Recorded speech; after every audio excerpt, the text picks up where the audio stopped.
is SportsCenter.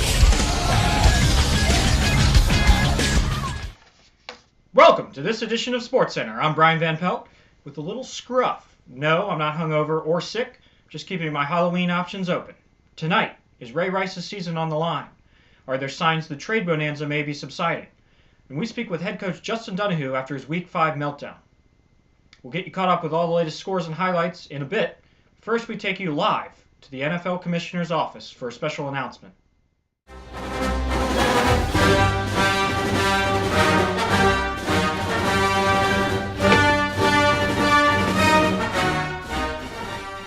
Hi, I'm Roger Goodell, NFL Commissioner, and I'd like to take a moment out of my busy day to address the owners of this league about something very important. As you know, I've dedicated myself to improving safety in the league and protecting the integrity of our great game. You also know this has come at a cost. It means destroying any form of decent defense, see the Saints, fining anyone and everyone all the time for anything, and reducing the cost of operating the league. Now, I know the ref thing didn't really work out, but I have a plan to replace all the expensive leather footballs with the Nerf ones, with the foam tails. It should create a lot more offense and just be more exciting in general. But I digress. I'm here today to tell you the current state of affairs is unacceptable and will not be tolerated. 70% of our league is tied for 4th place. This is not communist China, although we would love to put some franchises in China. This is American football with winners, not just a bunch of losers who band together at the bottom half of the league. I demand someone step up and break away from the pack. There's talk in the media about fixing games. Someone win, or I'll be forced to start fining everyone. Some strong words from the commissioner. We have Brian Berman with the results that led the commissioner to release such a forceful statement. Boomer? Thanks, Brian, and here we go. The fastest 3 minutes in football. Frank the Tank taking on Jaquiz in my pants. The trade that saw Frank Gore go to Frank the Tank. They named the team after him. Jordy Nelson on the other side. 2.9 points. Not going to get it done. Frank the Tank wins 90-63. They're going crazy in Lawrenceville. Next, we had Dynasty taking on Louis Vuitton. Dynasty off to a hot start. That's Chicago D dominating. When Jimmy Graham gets hurt, can he hold off Louis Vuitton with Arian Foster left? No, he can't. Louis Vuitton wins it 134-126. Another matchup. Team Foreboding taking on Harboners, Harbothners. Potato, I don't know. I don't know. He doubts Crabtree, leaves him on the bench. It costs him. Team Foreboding 104, Harboners 90. Clean Slate taking on Reigning Mannings. Chris Johnson on the field for Clean Slate, the new acquisition. He fights all day trying to erase a fumble. He gets there. He gets it done. He gets positive points. Just not very many. It's the biggest blowout of the week. Clean Slate demolished by Reigning Mannings. 111-55.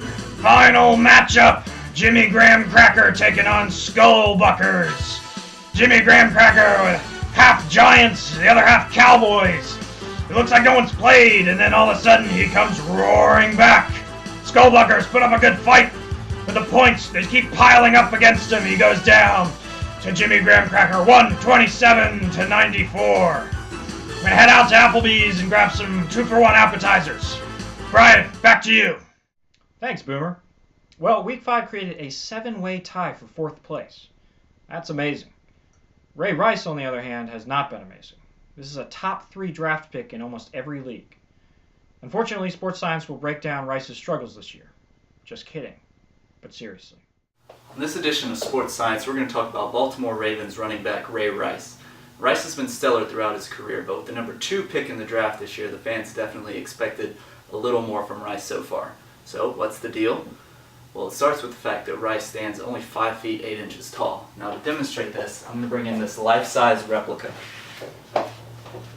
As you can see, I'm about 5 feet 10 inches tall, so Rice stands almost a full 2 inches shorter than me. Not a lot of size to be playing in the NFL. The other issue comes from the fact that the Ravens have gone to a no huddle for much of the year this year, which doesn't leave as many opportunities for Rice on the ground. He's actually averaging 0.6 yards per attempt more than he averages for his career, but has only reached the end zone 3 times, and 2 of those touchdowns came in one game, leaving 3 games in which he has failed to reach the end zone.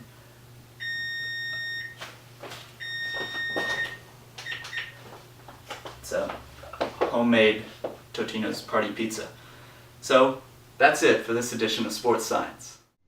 There you go, ladies and gentlemen. Sports Science. Great reporting, or whatever. We will be back to talk about some major trades right after this. Have you been hurt in an accident involving a plane, a train, a boat, a car, literally any vehicle? Call now and get the help you deserve. Sports Science is such a joke. I mean, is he doing it from his kitchen now? Canceled his show. We can't get rid of him. Exactly. He's like ESPN's illegitimate child. You have to trot him out here every once in a while. Duffy Southeast is full of hardworking and talented individuals. Meet Taylor Allison, our newest team member.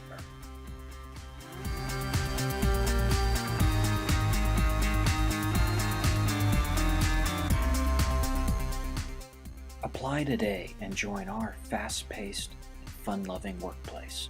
Welcome back. We've seen a lot of trades this year, but are there signs this trend may be drying up? With much more, we bring in our NFL insider, Brian Schefter. Brian, what has been the biggest trade so far this year?